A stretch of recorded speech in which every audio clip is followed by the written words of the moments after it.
Hello everyone, so welcome all of you in the third lecture of the fluid mechanics. So मैंने आपको second lecture में Archimedes principle के बारे में बताया था। ठीक है, आर्किमिडीज प्रिंसिपल में हमने समझा था कि कोई भी बॉडी जब एयर में होती है तो उसका वेट जो हम नॉर्मली mg लेते हैं, लेकिन अगर वही बॉडी अगर किसी लिक्विड के अंदर जाती है तो उसका वेट हमें कम फील होता है। क्यों फील होता है? क्योंकि उसके ऊपर अपवर्ड डायरेक्शन में एक फोर्स लग रहा होता है जिसे हम अपथ्रस्ट बोलते हैं और बुयांट फोर्स भी बोलते हैं। ठीक है, तो बुयांट फोर्स अपथ्रस्ट क्यों लगता है, क्या कॉन्सेप्ट है, ये सब मैंने पार्ट 2 में समझाया अच्छे तरीके से। ठीक है, तो अब इस वाले में क्या करने वाले हैं, हम इसकी थोड़ी सी डिटेल पढ़ेंगे, थोड़े से केसेस और करेंगे यहाँ पे आर्किमिडीज प्रिंसिपल का आगे। ठीक है, तो क्लास को आगे शुरू करते हैं। सो केस नंबर 1 क्या है हमारा? Case number 1 is density of the body जो है वो क्या रहेगी, कम रहेगी। किससे? डेंसिटी ऑफ द लिक्विड से। ठीक है, तो जिस लिक्विड में हम डिप करने वाले हैं उस लिक्विड की डेंसिटी से कम रहेगी। तो किस तरीके की कंडीशन रहेगी? जैसे मैंने कहा कि ये कोई वेसल है, ऐसे से और इस तरह। ठीक है, ये कोई वेसल है और इसमें क्या है, पानी, पानी नहीं, नॉट द वाटर। हमेशा हमारे माइंड में ना फ्लूइड या फिर लिक्विड की बात आती है तो फिर पानी ही आने लगता है, लेकिन मैं यहाँ पे ये कह रही हूँ कोई भी फ्लूइड है। ठीक है, और मान लेते हैं उस फ्लूइड की जो डेंसिटी है वो क्या है, रो। ठीक है, अब यहाँ पे मैंने क्या कहा है कि डेंसिटी जो बॉडी है, हम इसके अंदर बॉडी जो डालने वाले हैं उसकी डेंसिटी क्या है, डी है, और वो की कम है। यानी कि मैंने ये कह दिया कि भाई डी जो है वो लेस देन रो है। ठीक है, अब जो ओरिजिनल वेट हुआ करता था, ओरिजिनल वेट, तो ओरिजिनल वेट जो कि एयर में होता है, ओरिजिनल वेट वो क्या होता था, हम उसे कैसे लिखते थे, V volume of the body, D और जी। ठीक है, और अपथ्रस्ट हम कैसे लिखते थे, अपथ्रस्ट, अपथ्रस्ट हम लिखते थे वी रो जी। अब जब मैंने कहा कि डी लेस देन है रो से, तो फिर इसका मतलब क्या होगा कि इसी को मैं अगर डब्ल्यू से लिख देती हूँ, ठीक है, मैंने अभी तक भी डब्ल्यू से लिख रही थी और इसको यू से लिख देती हूँ, तो अब क्या होगा कि भाई ओरिजिनल वेट जो होगा वो अपथ्रस्ट से कम हो जाएगा। तो यानी कि ओरिजिनल वेट क्या था, नीचे की डायरेक्शन, कोई बॉडी थी, ओरिजिनल वेट जो होता था वो नीचे की डायरेक्शन में, एमजी हमेशा नीचे लगता है, एमजी ही वेट है, ओरिजिनल वेट जो नीचे ही लगता था, वही हमने वॉल्यूम और डेंसिटी के टर्म्स में लिखा है उसी mg को। ठीक है ना, ये मैंने पार्ट 2 में भी समझाया था। ठीक है, तो वेट जो था वो नीचे है, अपथ्रस्ट ऊपर लग रहा है, और ये अपथ्रस्ट जो है इस वाली कंडीशन में अपथ्रस्ट क्या है, ज्यादा है। तो ऐसी कंडीशन में अगर आप कोई बॉडी रख रहे हो तो वो कैसे रहेगी, तो वो बॉडी कुछ इस तरह रहेगी। ठीक है, ये बॉडी इस तरह से रहेगी, इसकी डेंसिटी मैंने कहा कि भाई इसकी डेंसिटी है डी। ठीक है, इसकी डेंसिटी है डी। तो तुम देख रहे हो कि बॉडी जो है वो क्या कर रही है, पार्शियली इमर्ज्ड है लिक्विड के अंदर और सरफेस पे फ्लोट भी कर रही है। ठीक है, तो हम क्या लिखेंगे कि body will float on the surface of liquid. ठीक है, surface of liquid and partially partially immersed in the liquid, immersed in the liquid। ठीक है, तो ये वाली कंडीशन कब रहने वाली है, तो ये चीज तुम्हें ध्यान रखी है कि जब density of body is less than the density of liquid होगा तो बॉडी फ्लोट करेगी सरफेस पे, ये बात ठीक है, लेकिन पार्शियली इमर्स्ड भी रहेगी। ठीक है, ओके, चलो इतनी बात हमारी क्लियर हो गई, तो मैं इस चीज को छोटे से बॉक्स में ये बंद कर दिया। क्लियर है, नेक्स्ट स्टेप पे बढ़ते हैं, नेक्स्ट केस देखते हैं, केस नंबर 2। तो केस 2 हमारा हो जाता है कि अब मैंने पहले लिया था कि हमारी जो बॉडी की डेंसिटी है वो क्या है, कम है। तो अब मैं ये कह लेती हूँ कि जो बॉडी की डेंसिटी है वो ज्यादा है। तो ऐसा कौन सा केस बन सकता है, जैसे मैंने कहा कि density of body is more than the density of liquid. ठीक है, तो मैं इसको डिटेल में नहीं लिख रही हूँ, अब तो समझ रहे हो ना, डी फॉर क्या है, density of the body, and rho for the density of liquid. ठीक है, ये चीज मैंने पहले भी लिख दी थी यहाँ पर, तो आई थिंक अब सेल्फ अंडरस्टूड है। ठीक है, अब आगे बढ़ते हैं, तो आगे क्या है कि अब अगर कंडीशन दिखाऊं मैं तो क्या होगा कि ये रहा मेरा लिक्विड का वेसल और उसमें यहाँ पे ये हमारा लिक्विड फिल्ड है। ठीक है, ये लिक्विड फिल्ड है। तो अब अगर देखा जाए तो W जो था हमारा, यानी कि VDG, ये चीज, और अपथ्रस्ट जो हमारा होता था V रो G। अब कौन बड़ा होगा? ऑब्वियसली डब्लू बड़ा होगा अपथ्रस्ट से, ठीक है ना, डब्लू बड़ा होगा अपथ्रस्ट से। तो फिर जो हमारे पास बॉडी है, वो बॉडी क्या करेगी? वो बॉडी क्या करेगी? नीचे करके सिंक कर जाएगी, बिल्कुल टॉप बॉटम पे आ जाएगी, ठीक है, बिल्कुल बॉटम पे आ जाएगी। क्योंकि देखो तुम्हें मैंने बिगनिंग में यहाँ पे समझाया था, ये देखो, ये वाले फिगर को देखो, ये बॉडी है, इस पे नीचे की तरफ mg यानी कि वही w लग रहा है, ऊपर की तरफ अपथ्रस्ट लग रहा है। तो अब ये w बड़ा है, तो ये w फोर्स क्या करेगा? इसको नीचे ले जाएगा, बिल्कुल down to the surface, down to the earth आ जाएगा, डाउन टू द अर्थ जो हम कॉमन वर्ड बोलते रहते हैं, लेकिन मेरा मतलब ये है कि ये इस वाली सरफेस पे टच कर जाएगा, ठीक है, इस फोर्स की वजह से। अब हम यहाँ देखते हैं, तो इसका मतलब क्या होगा कि body will sink, body will sink, ठीक है, बॉडी विल सिंक। तो तुम लोगों ने खूब देखा होगा कि अगर तुम पानी में कोई ऐसी बॉडी डाल दो, जैसे लोहे का कोई भी पार्टिकल डाल दिया तुमने, ठीक है, तो लोहे की डेंसिटी ज्यादा होती है, पानी की डेंसिटी कम होती है, तो फिर लोहा तभी तो डूब जाता है, ठीक है ना। तो ये सारा खेल किसका है? डेंसिटी का है, कि किसकी डेंसिटी कम है। Body will sink and settle on the and settle on the bottom, on the bottom, ठीक है, बॉटम पे जाके सेटल हो जाएगा। अब केस नंबर 2 समझते हैं, सॉरी केस नंबर 3 समझते हैं। केस नंबर 3 मेरा क्या कहता है? केस नंबर 3 की मान लेते हैं कि density of the body equal हो जाए किसके? लिक्विड की डेंसिटी के बराबर हो जाए। तो अब ऐसे केस में क्या होगा? ऑब्वियसली अब ऐसे केस में अगर देखा जाए तो वेट जो होगा वो अपथ्रस्ट के बराबर हो जाएगा। तो जो एपरेंट वेट हम लिखा करते थे, एपरेंट वेट वो क्या होता था? W minus you. Apparent wait को मैंने ऊपर कैसे लिखा है? ऊपर मैंने ऐसे W डैश करके लिखा है ना। एक्चुअली पिछले लेक्चर में कराया था, तो इसलिए कंटिन्यूटी शायद ब्रेक हो रही हो, तो समझ रहे होगे कि ये रहा मेरा W डैश, ये रहा, ठीक है, ये W dash, this is equals to the original weight minus apparent weight, ठीक है। अब वापस से आते हैं, तो फिर जब ये दोनों बराबर हैं तो ये एपरेंट वेट क्या हो जाएगा? जीरो हो जाएगा। एपरेंट वेट जीरो होने से क्या होगा? एपरेंट वेट जीरो होने से हमारी जो बॉडी होगी वो किस तरह रहेगी? हमें ये क्वेश्चन हमारा ये आता है कि किस तरह रहेगी। तो बॉडी कुछ ऐसे रहेगी कि ये हमारा लिक्विड भरा हुआ है ना। तो अब जब नीचे की तरफ तो वेट है ही नहीं, एपरेंट वेट या फिर नीचे की तरफ तो कोई वेट है ही नहीं, तो फिर बॉडी नीचे तो नहीं जाने वाली है, मतलब बेस पे तो सिंक नहीं करेगी, ठीक है। तो कहाँ करेगी? रहेगी वो, फ्लोट करती रहेगी, लेकिन पूरी की पूरी क्या रहेगी? लिक्विड के अंदर रहेगी। तुम ऊपर देखो, यहाँ पे क्या कर रही थी?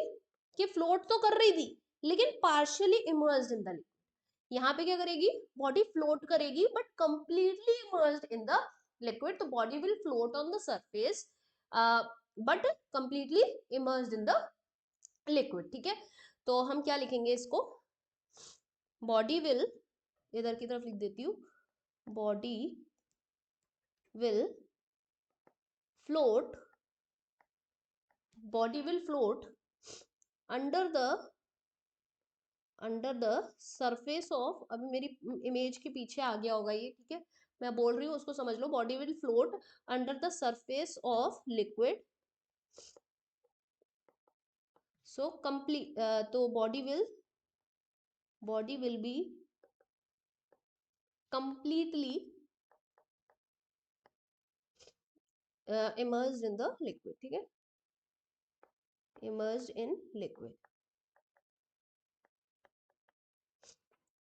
चलो, अब नेक्स्ट क्वेश्चन की बारी है, हम क्वेश्चन करेंगे इसके बाद, ठीक है, क्वेश्चन करेंगे ताकि ये वाले कॉन्सेप्ट और अच्छे से क्लियर हो जाए। अब देखो हमारा क्वेश्चन क्या कह रहा है? क्वेश्चन कह रहा है कि एन ऑर्नामेंट, कोई एक ऑर्नामेंट है, जैसे सोने के गहने होते हैं ना, गहने, ठीक है, वो है, उसका वेट कितना है? 50 ग्राम। कहाँ पे? एयर में जब हम उसे वेट करते हैं। और 46 ग्राम होता है जब हम उसे वाटर में वेट करते हैं। तो पहली बात, ये अपेरेंट वेट क्या हो गया? डब्ल्यू डैश इसका क्या हो गया? 46 ग्राम। और जो डब्ल्यू होगा वो क्या होगा? इसका 50 ग्राम, ठीक है। इतनी बात हमें यहाँ से क्लियर हो गई।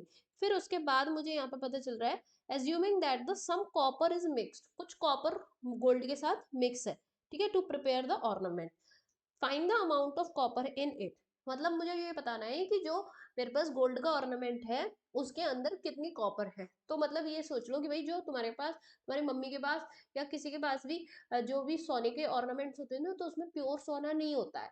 पता है तुम्हें? जो प्योर सोना होता है ना वो बहुत ही सॉफ्ट होता है, इसलिए उसमें कॉपर मिलाया जाता है ताकि उसे थोड़ा सा हार्ड बनाया जा सके। नहीं तो पता चला लड़कियां पहन रही है अच्छे अच्छे ऑर्नामेंट्स और पता चला बह के निकल गया सारा सोना, है ना।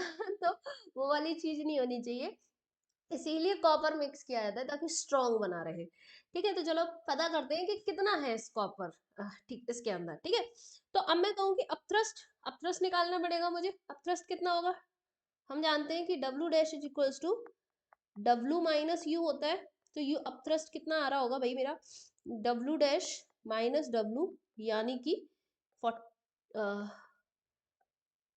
एक सेकेंड मैंने गलत लिख दिया, डब्ल्यू माइनस डब्ल्यू डैश। ठीक है, डब्ल्यू माइनस डब्ल्यू डैश जो कि कितना होगा? 50 माइनस 46, यानी कि अपथ्रस्ट मेरा आ रहा है 4 ग्राम। ठीक है, 4 ग्राम। क्या मैंने ये सही किया है? नहीं, क्या गलती कर दी है मैंने? तुम एक चीज देखो, ये वेट होते हैं, वेट। और वेट जो क्या होता है, ये चीज भी मैंने लिखी है वेट, और ये ऐसे करके लिखा है, दिस इज मास। 46 ग्राम, 50 ग्राम, ये क्या है? मास। और डब्ल्यू डब्ल्यू डैश अपथ्रस्ट ये सब वेट है। वेट यानी कि इनकी यूनिट क्या रहने वाली? फोर्स वाली। तो अगर मैं इनको करेक्ट लिखूं तो मेरे को क्या लिखना पड़ेगा? मास के साथ साथ, मास के साथ मुझे इनकी डेंसिटी लगानी पड़ेगी। ठीक है ना। तो अब मुझे क्या चाहिए भाई? डेंसिटी। तो अब मुझे इसको थोड़ा सा इंप्रूव करना पड़ेगा।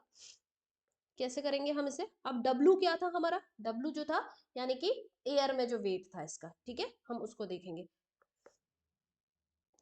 तो अगर मैं एक्चुअली मैंने इस चीज को ग्राम के तौर पे ले लिया था, है ना। तो अगर मैं W लिख रही हूँ ना जो, तो ये 50, अगर मैं इसे ग्राम कंसीडर कर रही हूँ, मास में अगर मैं G का मल्टीप्लाई, G जो होता है ना एक्सेलरेशन ड्यू टू ग्रेविटी, उसका मल्टीप्लाई कर देते हैं, मास M इंटू जी, यही तो वेट बन जाता है। तो मे बी पॉसिबल, शायद मैंने इसको ग्राम्स कंसीडर कर लिया था। तो 50G जो है, 50G, G क्या है यहाँ पर? नॉट द ग्राम, ग्राम नहीं है, क्या है? जो एक्सेलरेशन ड्यू टू ग्रेविटी वाला होता है। और डब्ल्यू डैश को हम क्या लिख लेंगे? 46G। ठीक है, अब डब्ल्यू लगा दो यहाँ पे, 50G माइनस 46G। तो अब थ्रस्ट मेरा क्या आ जाने वाला है? 4G। ठीक है, तो ये मेरे पास क्या आ गया? Up thrust. अब हम जानते हैं कि हमारे अप थ्रस्ट का एक और फॉर्मूला होता है, V रो G। अब रो क्या होता है? Density of the liquid. ठीक है, तो अब हम क्या कर रहे हैं? हम क्या करेंगे भाई, हमें ये पता करना है ना कि कितना वेट है कॉपर का, कितना क्या है। तो हमें ये पता करने के लिए क्या करना पड़ेगा? उस ऑर्नामेंट को पानी में डालना पड़ेगा। तो पानी में डाल के देख रहे हैं, तो इसीलिए पानी का कंसिडर कर रही हूँ मैं। तो up thrust U is equal to, U कितना आया मेरा? 4G, क्योंकि पानी में ही तो डाल रहे हैं, तभी तो बोला है 46G इन वाटर। ठीक है, 4G। वॉल्यूम पता नहीं है, rho density of the water क्या लगाएंगे यहाँ पे? ये सारा कुछ अगर मैं उसमें कंसिडर कर लेती हूँ ग्राम पर सेंटीमीटर क्यूब में, तो हमारी क्या डेंसिटी रहती है? 1। ठीक है, और उसके बाद G, तो ये, तो वॉल्यूम मेरा पास क्या आ जाता है? 4 ml मैंने इस तरह से लिख दिया। ठीक है, तो अभी हम यूनिट नहीं लगा रहे, सिंपल लिख देते हैं 4। वॉल्यूम मेरे को मिल गया 4। अब तुम क्या करोगे? अब तुम क्या करोगे? अब तुमने देखना है कि ये जो वॉल्यूम आया है, ये जो V है, ये किसका वॉल्यूम है? Volume of ornament. ठीक है, ऑर्नामेंट। अब इस वॉल्यूम के अंदर ये जो ऑर्नामेंट है उसमें कॉपर भी है और गोल्ड भी है। तो ये जो वॉल्यूम होगा वो किसके बराबर होगा? Mass of copper upon density of copper. सही बात है कि नहीं? क्योंकि density equal to mass upon volume से मैंने ये लिखा, plus mass of gold upon density of gold. ठीक है, अब मान लेते हैं कि मास ऑफ कॉपर जो है वो m है, और तो मास ऑफ गोल्ड कितना हो जाएगा? कितना हो जाएगा? 50 - m। क्यों? क्योंकि दोनों का मास टोटल मिला के 50 है। देखो 50, ठीक है, 50 ग्राम ही तो है ये। अगर मैं ग्राम्स में कंसीडर कर रही हूँ, जो भी यूनिट है, यूनिट का हमें श्योर नहीं हो रहा, क्योंकि वो जी जो है वो अगर मैं उसे ग्राम की तरह लूँ तो फिर इस तरह से आ जा रहा है। चलो उसको छोड़ो, इतना समझो बस अपना। ठीक है, तो मैं इस चीज को यहाँ पे, वॉल्यूम मेरे को कितना मिला था? 4, और मास of copper m, density of copper देखो मुझे दे रखा है कितना है? 10, और डेंसिटी ऑफ गोल्ड क्या है? 20। कॉपर की डेंसिटी 10, और फिर ये रखेंगे हम 50 - m अपॉन 20। ठीक है, तो इसको सॉल्व कर लेंगे तो 2m plus 50 minus m upon 20, तो 80 इज इक्वल्स टू हो जाता है मेरा 50 प्लस m। ठीक है, तो m इज इक्वल्स टू 30 ग्राम। तो इस तरीके से मेरे पास क्या आंसर आ गया, 30 ग्राम। क्यों आ रहा है ग्राम में, मैंने एक तो यहाँ पे जो अपने वाटर की डेंसिटी थी वो मैंने क्या कंसीडर की थी, ये 1 की है, तो यानी कि ये 1 ग्राम पर centimetre cube, this is the density of water. ठीक है, सीजीएस में। ठीक है, क्लियर है, ओके। तो इस तरीके से हम ये वाले क्वेश्चन करेंगे। नेक्स्ट क्वेश्चन देखते हैं। नेक्स्ट क्वेश्चन है मेरा कि डेंसिटी ऑफ आइस कितनी दे रखी है, 900 किलोग्राम पर मीटर क्यूब, और जो ये पीस है, piece of ice is floating in water, water में फ्लोट कर रहा है, जिसकी डेंसिटी, वाटर की डेंसिटी 1000 किलोग्राम पर मीटर क्यूब दे रखी है। Find the fraction of the volume of piece of outside the water. मतलब कुछ कंडीशन ऐसी है, अब तुम्हें एक चीज साफ दिखाई दे रही होगी कि आइस फ्लोट कर रही है किसमें, पानी में, और आइस की डेंसिटी क्या है, पानी से कम है। तो जो पहला वाला केस कराया था ये बिल्कुल वैसा ही होगा। तो पहले वाले केस में मैंने क्या बताया था तुम्हें, कि पहले वाले केस में क्या था, आधा पार्ट इमर्ज रहता था, आधा पार्ट ऊपर बाहर रहता था, है ना।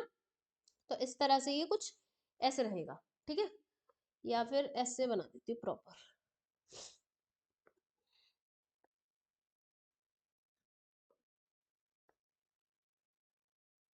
ठीक है, कुछ पार्ट इमर्ज्ड है और कुछ पार्ट बाहर है, ये आइस है मेरी। ठीक है, ये आइस है। तो अब मुझे ये पता करना है कि कितना पार्ट अंदर रहेगा और कितना पार्ट बाहर रहेगा, है ना। हमसे यही पूछा है कि find the volume, fraction of the volume of the piece of ice outside the water. तो देखो, मान लेते हैं कि V क्या है, टोटल वॉल्यूम, टोटल वॉल्यूम है।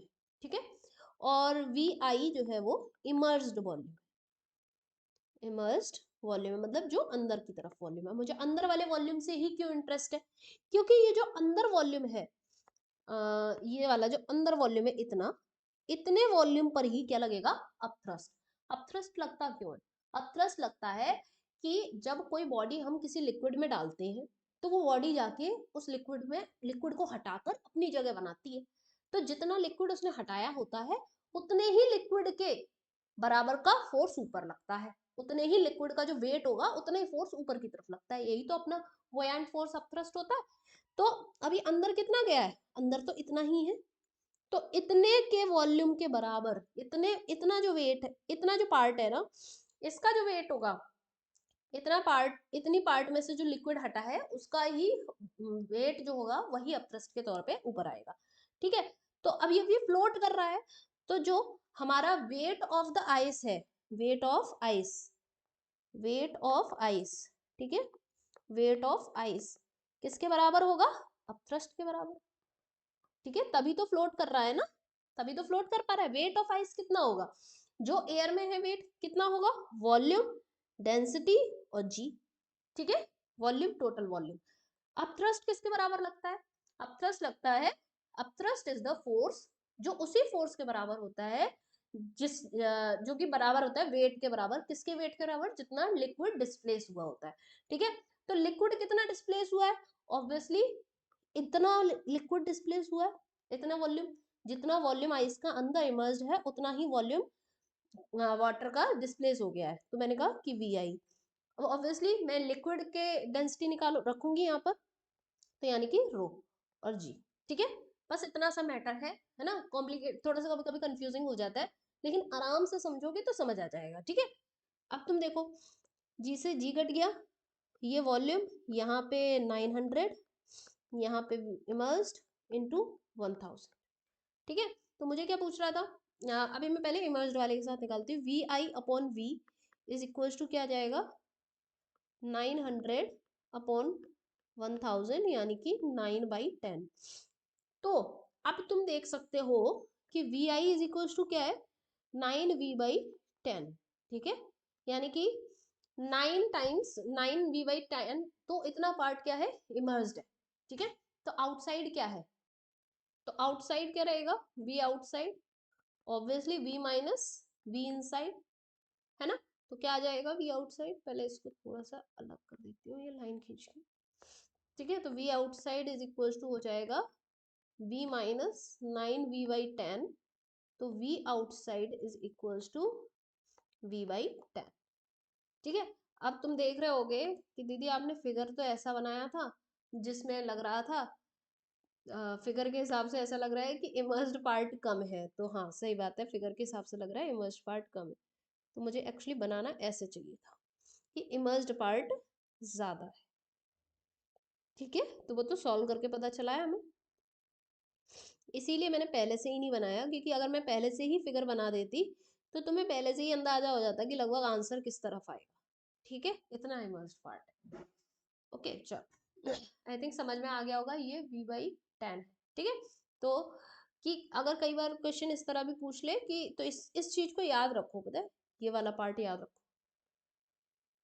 ये v immersed upon total volume. ठीक है, तो density of the body upon density of the liquid.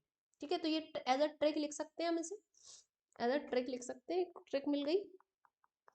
कभी भी ऐसा क्वेश्चन आए तो हमने क्या कर लेना है, v immersed volume upon v total volume बराबर density of body upon density of liquid. ठीक है,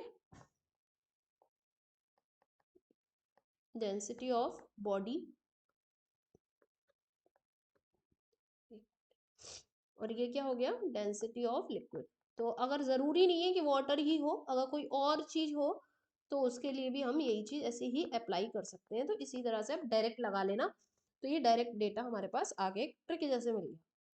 कभी भी इमर्ज आउटसाइड का वॉल्यूम पूछे, इमर्ज वॉल्यूम पूछे तो इसी तरह निकालेंगे। ठीक है, नेक्स्ट क्वेश्चन इज कि टू नॉन मिक्सिंग लिक्विड्स है, क्या है, टू नॉन मिक्सिंग लिक्विड्स। ठीक है, जो एक की डेंसिटी रो है और एक की डेंसिटी एन रो है, और एन जो है वो बड़ा है, तो यानी कि जिसकी डेंसिटी एन रो है वो ज्यादा डेंसिटी वाला लिक्विड है, और जो ज्यादा डेंसिटी वाला लिक्विड होगा वो नीचे की तरफ आएगा। इससे ये समझना है, तो मैंने पहले से फिगर बना हुआ, तो फिगर से समझते जाओ। ये नीचे की तरफ हमने एन रो डेंसिटी वाला लिक्विड रखा है, व्हाइट व्हाइट से शो किया है, और ऊपर की तरफ जो लिक्विड रखा है उसे रो डेंसिटी वाला। ठीक है, अब आगे देखते हैं, the height of each liquid is H. ठीक है, दोनों ही लिक्विड की हाइट क्या है, एच है। एक सॉलिड सिलेंडर है, एक सॉलिड सिलेंडर जिसकी लेंथ क्या है, एल, और डेंसिटी है डी, इसको कंटेनर में डाला जाता है। ठीक है, तो कंटेनर में हम एक काम करते हैं, एक सॉलिड सिलेंडर डालते हैं। तो मैंने कहा कि लो भाई, ऐसे करके ये सॉलिड सिलेंडर ऐसे मैंने बना लिया। ठीक है, हमने इसे डाल दिया। अब क्या हो रहा है, द सिलेंडर फ्लोट करता है अपनी वर्टिकल एक्सिस से, ऐसे वर्टिकल एक्सिस से, length, the length P L in the denser liquid, जो लेंथ इसकी पी एल लेंथ है वो कितनी है, किसमें है, डेंसर लिक्विड में। तो अगर मैं इस फिगर को तुम्हें बड़ा करके दिखाऊं, तो डेंसर लिक्विड में इसकी लेंथ कितनी होगी, ये होगी पी एल। तो ये बची हुई लेंथ कितनी होगी, ये बची हुई लेंथ कितनी होगी, एल माइनस पी एल। ठीक है, समझ गए। अच्छा, तो अब हमें इससे मतलब क्या है, हमें इससे मतलब ये है कि हमें निकालना है, क्या निकालना है, the density D is equals to, यानी कि मुझे इस सिलेंडर की डेंसिटी निकालनी है। तो सिलेंडर की डेंसिटी निकालने के लिए मुझे क्या करना है, अपरस्ट बैलेंस करना है। तो मतलब हो क्या रहा है, कि हो ये रहा है कि ये जो सिलेंडर है इसका जो वेट होगा, इसका ओरिजिनल वेट क्या होगा, सिलेंडर का वेट क्या होगा, तो mg लिखोगे तुम, वेट जो होगा सिलेंडर का वो क्या लिखोगे, mg। अब mg को g तो g ही रहेगा, मास को रिप्लेस करना है, mass equals to volume into density. तो वॉल्यूम क्या लिखोगे पहले, अब ध्यान दो, वॉल्यूम क्या लिखोगे कि टोटल लेंथ इसकी एल, और मान लेते हैं एरिया ऑफ क्रॉस सेक्शन क्या है, ए। तो वॉल्यूम क्या हो गया, ए इंटू एल, वॉल्यूम हो गया, अब डेंसिटी क्या होगी, डी इंटू जी। ठीक है, तो ये क्या हो गया, वेट इसका जो कि एयर में। ये किससे बैलेंस हो रहा है, जो एक तो ये वाला लिक्विड इस पे अपथ्रस्ट लगा रहा होगा, और एक ये वाला लिक्विड अपथ्रस्ट लगा रहा होगा। ठीक है, अब ये जो ऊपर वाला लिक्विड है ये उतना ही तो अपथ्रस्ट लगाएगा जितना वॉल्यूम इसका डिस्प्लेस हुआ होगा। तो कितना वॉल्यूम डिस्प्लेस हुआ है ऊपर वाले लिक्विड का, इतने पार्ट का। ठीक है, तो अब हम पहले वाले की पार्ट की बात करते हैं। देखो इधर, तो अब थ्रस्ट देखेंगे। ठीक है, अब यहां से इसको इक्वल नहीं करेंगे, यहां लिखते हैं अब सेपरेटली। ठीक है, ALDG, ये किसके बराबर होगा? अपथ्रस्ट बाई, पहला वाला लिक्विड क्या लिखेंगे हम, देखो अब तुम देखो इसमें इसमें कितना वॉल्यूम है, कितना वॉल्यूम जो है इस सिलेंडर का पहले वाले लिक्विड में, ऑब्वियसली ये वाली लेंथ और ये एरिया ऑफ क्रॉस सेक्शन, और ये वाली लेंथ कितनी है, L माइनस पी एल, तो यही लिख देना L minus P L, length हो गई, फिर एरिया ऑफ क्रॉस सेक्शन हो गया। अब ये इस वाले लिक्विड की बात कर रहे थे तो इसी लिक्विड की डेंसिटी रखेंगे रो, ठीक है, डेंसिटी हो गई, वॉल्यूम हो गया, अब क्या कर देंगे, जी लगा देंगे, बस हो गया इसका थ्रस्ट। फिर प्लस दूसरा लिक्विड भी तो लगा रहा है, दूसरा लिक्विड ये वाला लिक्विड, तो इसमें कितनी लेंथ है, ये पी एल, और एरिया ऑफ क्रॉस सेक्शन तो वॉल्यूम बन गया पी एल ए, ठीक है, तो पी एल ए वॉल्यूम हो गया, डेंसिटी किसकी रखेंगे, ऑब्वियसली उस वाली लिक्विड की रखेंगे, ठीक है, फिर जी लगा देंगे। अब बस इसे सॉल्व करना और कुछ भी नहीं है इसे सॉल्व करना। देखो तुम सब में से जी जी जी कट जाएगा, ए भी कट जाएगा, ठीक है, और एल भी कट जाएगा, तो इस साइड बचेगा डी, और इधर क्या बचेगा, 1 माइनस पी, क्यों, क्योंकि इन दोनों में से मैंने एल लेके काट दिया, ठीक है, फिर ए भी कट चुका था, जी भी कट गया है, तो रो बचा है, plus L A G cut चुके हैं, तो पी एन रो बचा है, ठीक है, सही है।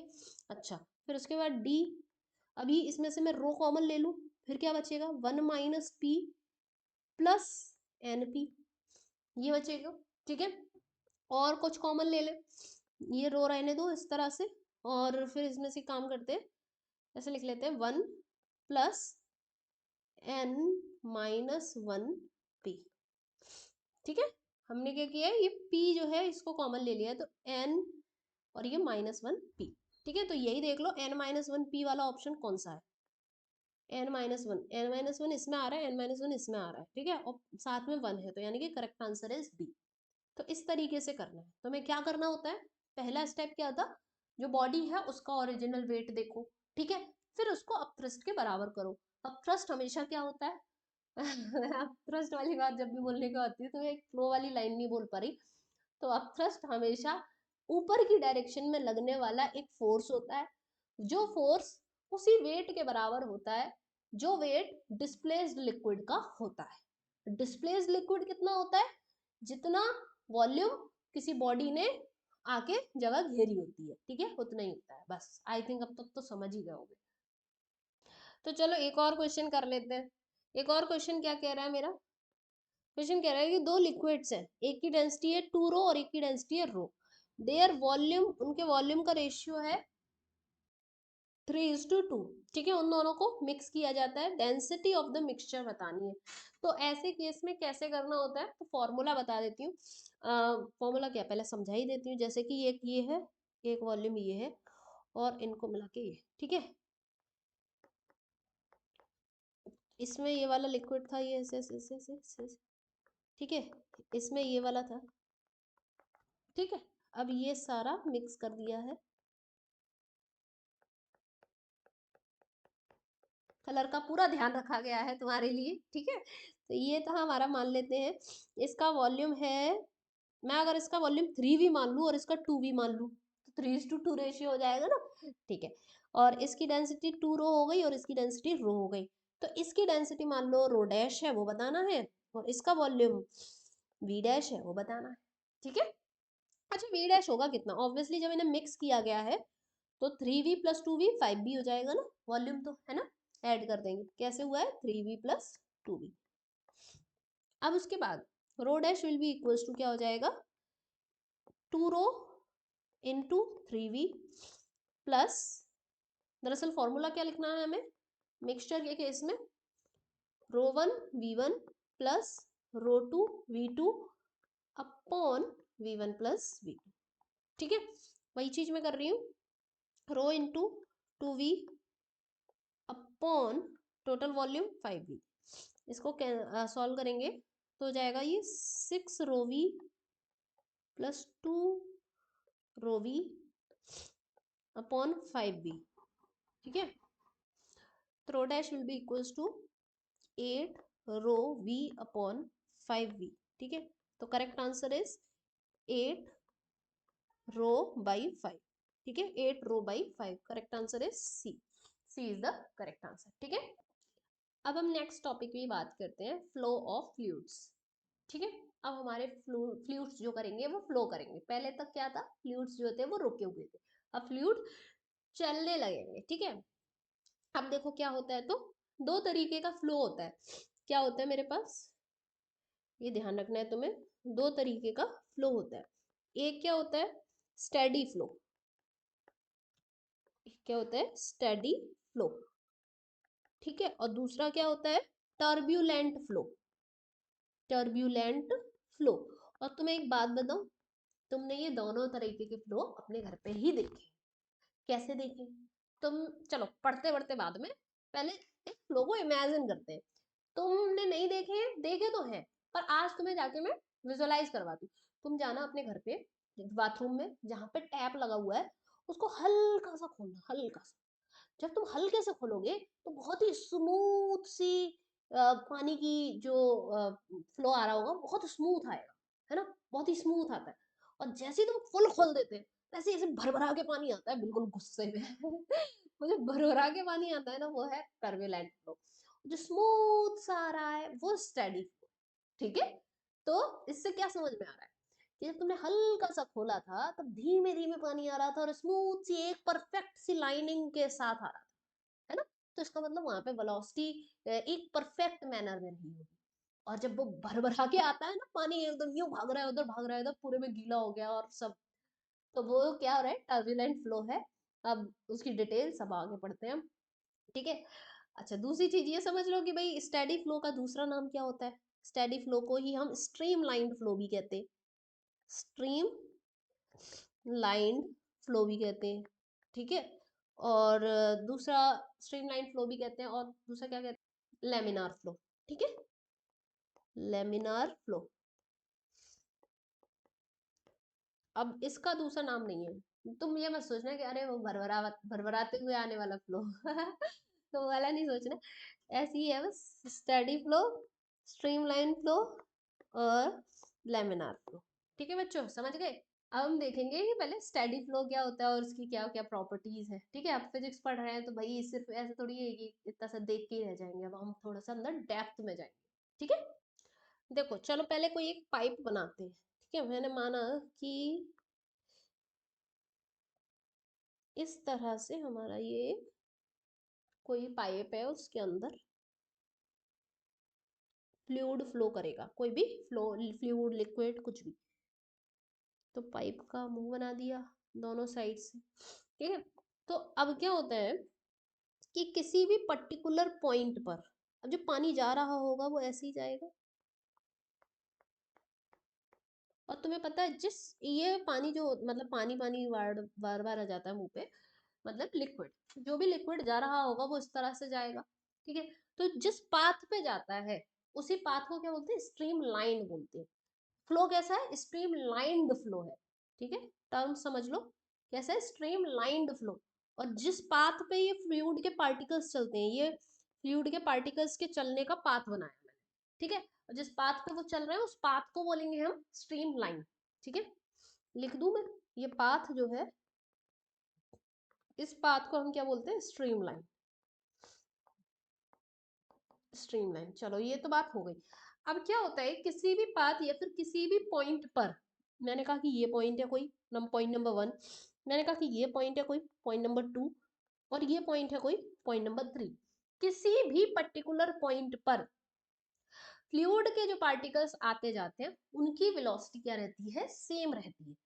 अगर मुझे निकालनी होती है वेलोसिटी, तो मैं कैसे निकालती हूँ, इस पॉइंट पे निकालनी है तो मैं इसकी टेंजेंट के अलॉन्ग, तो मैंने कहा v1, इसके टेंजेंट के अलॉन्ग ये क्या है, v2, इसकी टेंजेंट के अलॉन्ग v3। ठीक है। तो समझ रहे हो कैसे निकालेंगे, हमेशा हम हर पॉइंट पर टेंजेंट के अलॉन्ग तो वेक्टर ड्रॉ करके हम वेलोसिटी की डायरेक्शन पता कर लेते हैं। और मैग्नीट्यूड जो रहता है वो हमेशा कैसा रहता है, कांस्टेंट रहता है एट पर्टिकुलर पॉइंट। ऐसे समझ लो कि जैसे कि तुम पहले फर्स्ट क्लास में थे, फिर सेकंड क्लास में आए, फिर थर्ड क्लास में आए, फिर फोर्थ क्लास में आए। तो अब क्या हुआ, फर्स्ट से लेके फोर्थ फिफ्थ सिक्स फिफ्थ तक आए तुम। ठीक है। तो हर क्लास का सिलेबस फिक्स था ना, कि फर्स्ट क्लास का बच्चा जो होगा, जो बच्चा फर्स्ट क्लास में आएगा उसे यही वाला सिलेबस पढ़ना है, जो बच्चा फिर सेकंड क्लास में आएगा वो यही वाला सिलेबस पढ़ेगा। अब जब तुम फर्स्ट से सेकंड में चले गए तो तुम तो फर्स्ट वाली क्लास को छोड़ के सेकंड में आ गए, लेकिन तुम्हारे पीछे पीछे कोई और बच्चा आया जो फर्स्ट में आ गया, जो बच्चा दूसरा बच्चा जो फर्स्ट में आया उसने भी वही पढ़ा, वही सिलेबस पढ़ा। तो तुम समझ रहे हो मेरी बात, कि मान लो कि कोई पार्टिकल है ये, ठीक है, ये जा रहा है, ये जा रहा है, ये यहाँ पे पहुंचा, इसकी वेलोसिटी क्या है v1।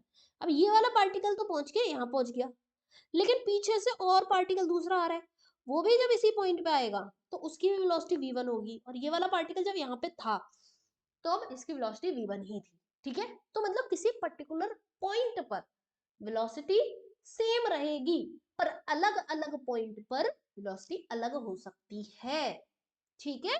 जैसे मैंने बोला ना कि जो पर्टिकुलर क्लास है उसका सिलेबस फिक्स रहेगा, ठीक है, बट अलग अलग क्लास का अलग अलग सिलेबस रहेगा, ठीक है। और उन क्लासेस में कौन आ रहा है, बच्चे आ रहे हैं, ठीक है, बच्चे एक क्लास से दूसरी क्लास में जाते जा रहे हैं।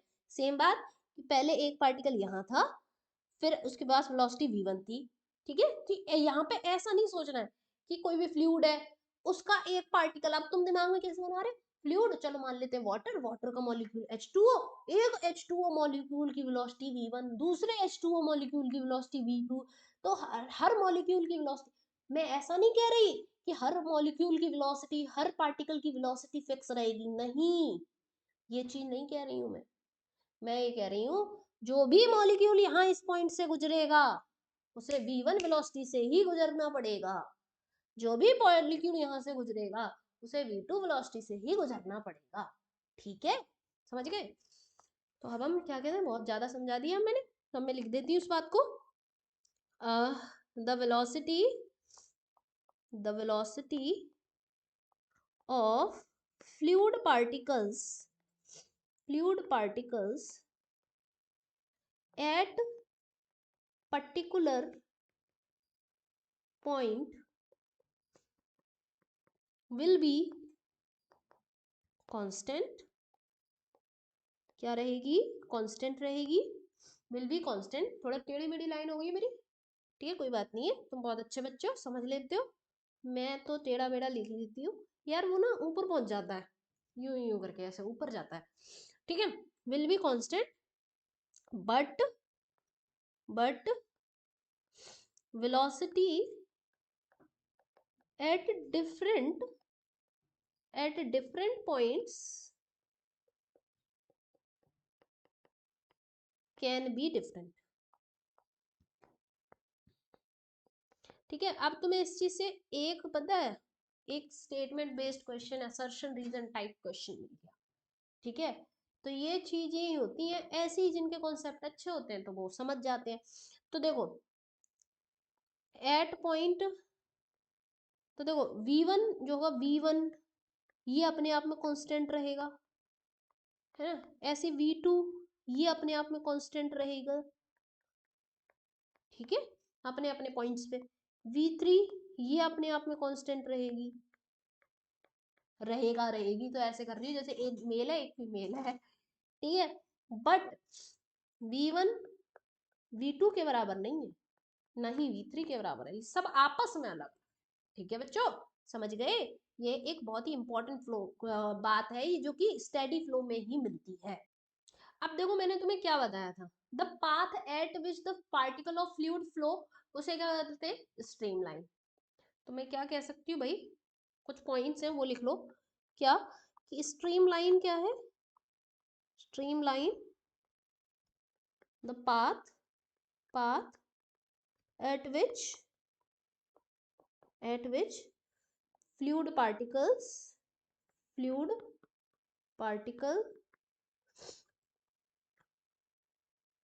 या फिर path which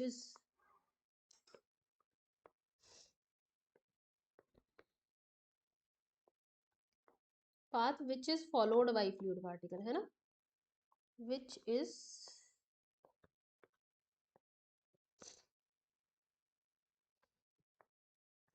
followed by fluid particles, ठीक है, उसी को बोलते हैं। दूसरा पॉइंट ये समझना है कि इसका मतलब ये जो है ना स्ट्रीम लाइन बनाए थे, तो और स्ट्रीम लाइंस बनाऊं अगर मैं इसमें, तो कैसे बनेंगे, ऐसे करके बन जाएंगे,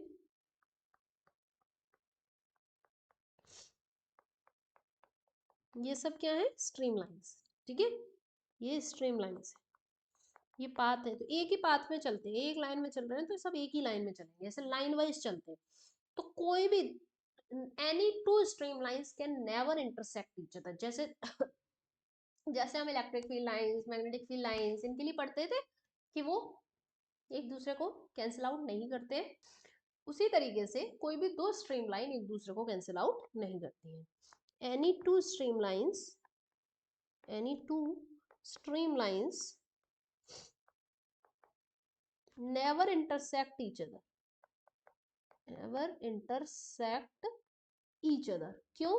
क्योंकि अगर वो इंटरसेक्ट हो गई, अगर वो इंटरसेक्ट हो गई तो एक ही पॉइंट पर दो दो वेलोसिटीज आ जाएंगी, जो कि पॉसिबल नहीं है, और जो कि क्या करेगा, डिक्रीज कर देगी वेलोसिटी को। ठीक है, ठीक है, चलो बस इतना ध्यान रखो, कोई भी दो स्ट्रीम लाइंस इंटरसेक्ट नहीं करेंगी, क्योंकि अगर इंटरसेक्ट कर गई, if they do so, if they do so then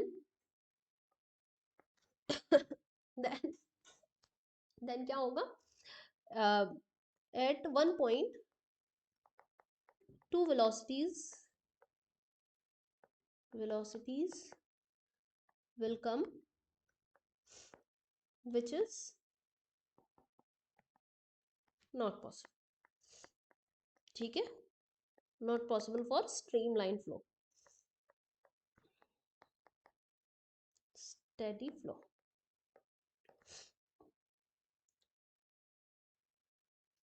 then उसके बाद अगला क्या है हमारा पॉइंट, कि कोई भी स्ट्रीमलाइन फ्लो हम जब कहेंगे, उससे पहले एक और पॉइंट, कि अगर किसी प्लेस पर स्ट्रीम लाइंस जो है वो पास पास होंगी, इफ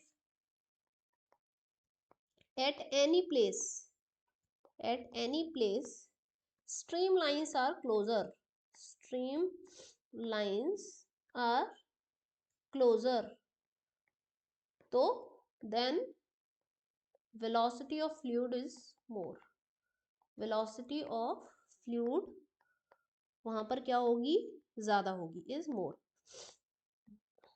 कैसे बता रही हूं मैं ये कुछ इस तरीके से, जैसे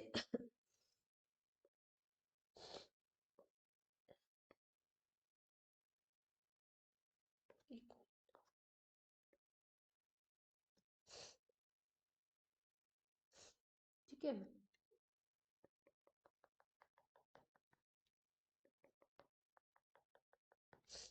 समझ में आ रहा है, यहाँ पे पास पास है और यहाँ दूर दूर होती जा रही है। ठीक है, तो इन जगह पर जो वेलोसिटी होगी, मैंने कहा कि यहाँ पर वेलोसिटी मान लो v1 है, और यहाँ पर वेलोसिटी मान लो v2 है, तो obviously v1 is more than v2। ठीक है, ये वाला कॉन्सेप्ट है बस। देन उसके बाद अगला,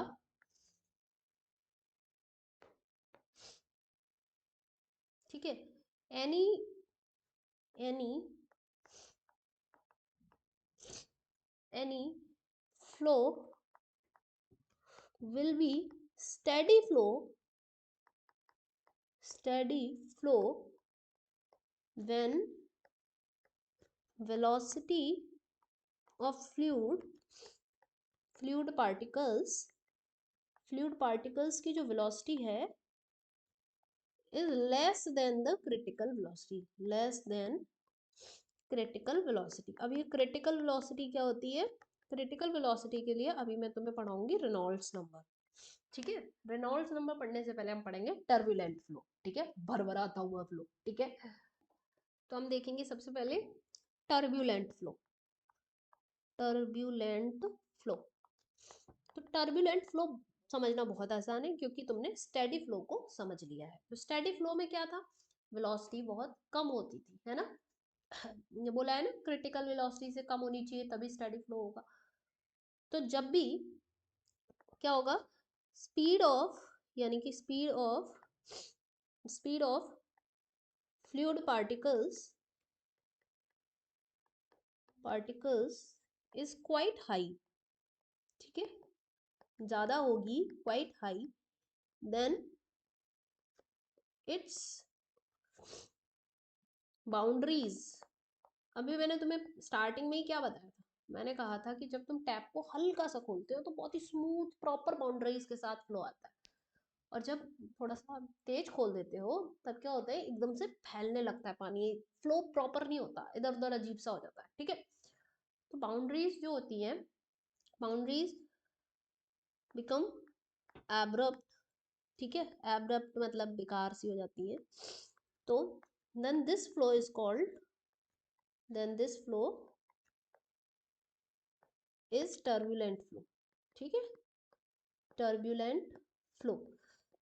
इस फ्लो की खास बात क्या रहती है, इसमें क्या होता है, velocity at particular point is not same. ठीक है, वेलोसिटी जो कि हम पहले कर रहे थे ना कि हर पर्टिकुलर पॉइंट पे सेम रहेगी, तो velocity of fluid at particular point is not same. बस इतनी बातें ध्यान रखनी है, इसमें कोई बहुत ज्यादा नहीं है कुछ भी। नेक्स्ट हम देखेंगे रेनॉल्ड्स नंबर।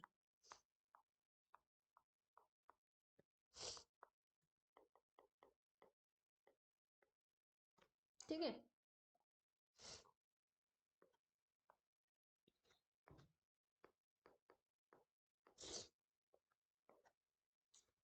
क्या होता है ये, रेशियो ऑफ, या फिर डायरेक्टली लिख देती हूँ है ना, डेफिनेशन टाइप्स लिख रहे, R E is equals to inertial force. थोड़ा सा हमें थ्योरेटिकल पता होना चाहिए क्योंकि अब हमारे थ्योरेटिकल फोर्स क्वेश्चंस भी आने लगे, अपॉन विस्कस फोर्स। ठीक है, ये क्या होता है, helpful in determining, helpful in determining the type of flow, type of flow कैसा, या तो स्टेडी फ्लो होगा या फिर टर्बुलेंट। मतलब दूसरा नाम, दूसरा नाम हम लोगों के बीच की बात है, किसी को बताना नहीं है। ठीक है,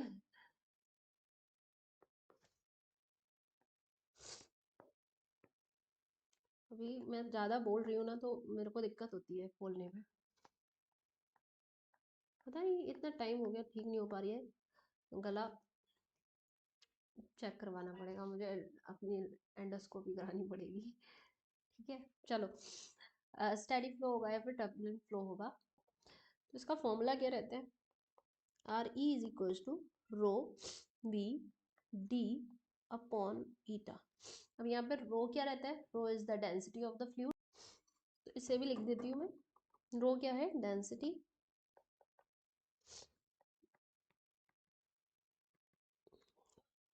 v speed of fluid, speed of fluid, diameter of tube, जिस ट्यूब में पानी फ्लूइड फ्लो कर रहा होगा, डायमीटर ऑफ ट्यूब, और eta is the viscosity of fluid. ठीक है, इस विस्कोसिटी को भी हम आगे पढ़ेंगे। ठीक है, तो अब ये तो फॉर्मूला है, याद रख लो, क्योंकि हो सकता है ऐसा फॉर्मूला आ जाए, फॉर्मूला बेस्ड क्वेश्चन आ जाए तो उसमें ज़रूरत पड़ जाए। ठीक है, बाकी ज़रूरत क्या पड़ती है आगे देखते हैं। अब अगर तुम्हारा ये जो रेनॉल्ड्स नंबर है, ये रेनॉल्ड्स नंबर, ये अगर ये जो रेनॉल्ड्स नंबर है वो लेस देन 1000 आता है तो क्या कहेंगे हम, स्टेडी फ्लो है। ठीक है, तो हम क्या कहेंगे, स्टेडी फ्लो है। और यही अगर मोर देन 2000 आता है तो क्या कहेंगे हम, टर्बुलेंट फ्लो है, टर्बुलेंट फ्लो। और अगर 1000 से 2000 के बीच में आता है तो क्या कहेंगे, अनस्टेडी फ्लो है, स्टेडी फ्लो। ठीक है, मेनली ये दोनों ध्यान रखने हैं, इस पे बेस्ड क्वेश्चन आ सकता है। ठीक है, कुछ नहीं तो एक स्टेटमेंट वाइज क्वेश्चन तो आराम से बन सकता है इस पे, है ना। तो क्वेश्चन हमारा क्या कह रहा है, क्वेश्चन देखते हैं, क्वेश्चन इज सेइंग कि water is flowing in the pipe of diameter 6 centimetre, ठीक है।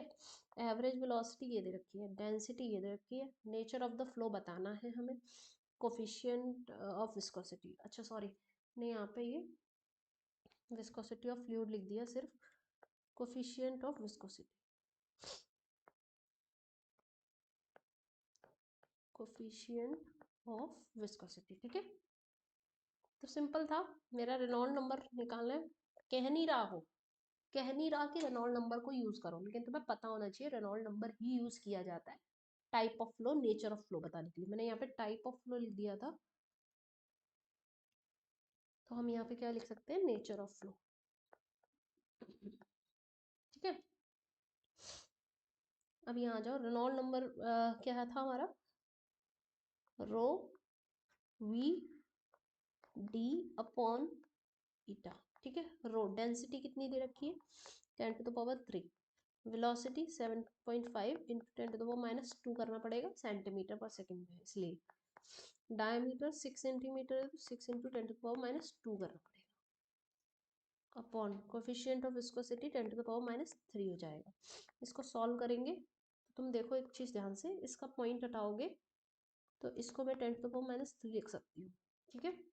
फिर ये चीज़ और ये चीज़ कैंसिल आउट हो जाएगी, फिर हमारे पास क्या बचता है, 75 इंटू 6 इंटू 10, क्यों क्यों 10, क्योंकि ये 10⁻3 और ये इसकी वजह से सिर्फ एक ही 10 बचा है ना, तो ये आ जाएगा 4500, ओके। और this number is 4500 is more than 2000, कैसा फ्लो है, टर्बुलेंट फ्लो, ठीक है। सिंपल था आंसर, ठीक है। तो इसी तरीके से करेंगे, बाकी का पार्ट जो है वो हम नेक्स्ट लेक्चर में करते हैं, हमने यहाँ तक कवर कर लिया है, बाकी नेक्स्ट लेक्चर में देखते हैं, okay. Till then keep solving the question and do like the video and अपना कमेंट ज़रूर छोड़ के जाया करो, तुम्हारा कमेंट ही मेरी एनर्जी है और मेरी एनर्जी ही तुम्हारी मतलब म्यूचुअलिज्म है यार, है ना, ठीक है। चलो okay, bye bye, take care, और अपनी हेल्थ का भी ज़रूर ध्यान रखना, क्योंकि मौसम चेंज हो रहा है, और मौसम चेंज हो रहा है तो हेल्थ डिस्टर्ब हो रही है, और हेल्थ डिस्टर्ब होती है तो फिर वर्किंग एफिशिएंसी कम हो जाती है, जैसी मेरी हो चुकी थी अभी, बट अब मैं वापस से फिर से आ गई हूँ, फिर से करते हैं, ठीक है। चलो बाय।